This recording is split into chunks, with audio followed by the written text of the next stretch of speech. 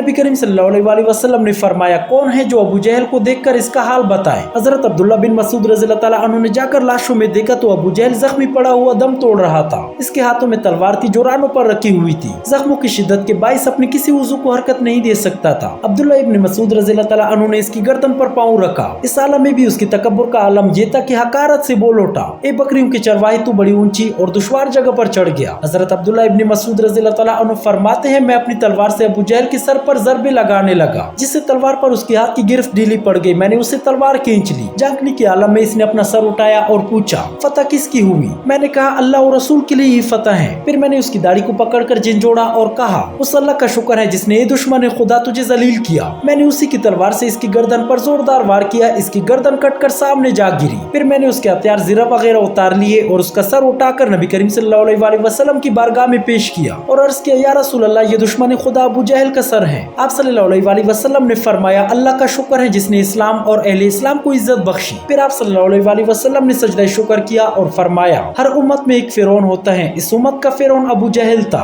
نبی کریم صلی اللہ علیہ وسلم نے فرمایا میری امت کا فرعون تمام امتوں کے فرعونوں سے زیادہ سنگ دل اور کینہ پرور ہے۔ موسیٰ علیہ السلام کے فرعون کو جب موجوں نے اپنے گرفت میں لے لیا تو پکار اٹھا میں ایمان لایا کہ کوئی سچا معبود نہیں سوائے اس کے جس پر بنی اسرائیل ایمان لائے اور میں مسلمان ہوں، مگر اس امت کا فرعون مرنے لگا تو اس کی اسلام کے ساتھ دشمنی اور سرکشی میں کمی کی بجائے اضافہ ہو گیا۔ دراصل دوستو جب ابو جہل کی ٹانگیں کٹ گئی سارا جسم زخموں سے چور چور ہے، موت سر پر منڈلا رہی ہے۔ اس حالت میں بھی اس بدبخت کی بدبختی کا عالم یہ ہے کہ اس نے مسعود رضی اللہ تعالیٰ عنہ کو کہا اپنے نبی کو میرا یہ پیغام پہنچا دینا کہ میں عمر بھر اس کا دشمن رہا ہوں اور اس وقت بھی میرا جذبہ عداوت شدید تر ہے۔ دوستو امید کرتا ہوں ویڈیو آپ کو اچھی لگی ہوگی، ملتے ہیں اپنی اگلی ویڈیو میں، تب تک کے لیے اللہ حافظ۔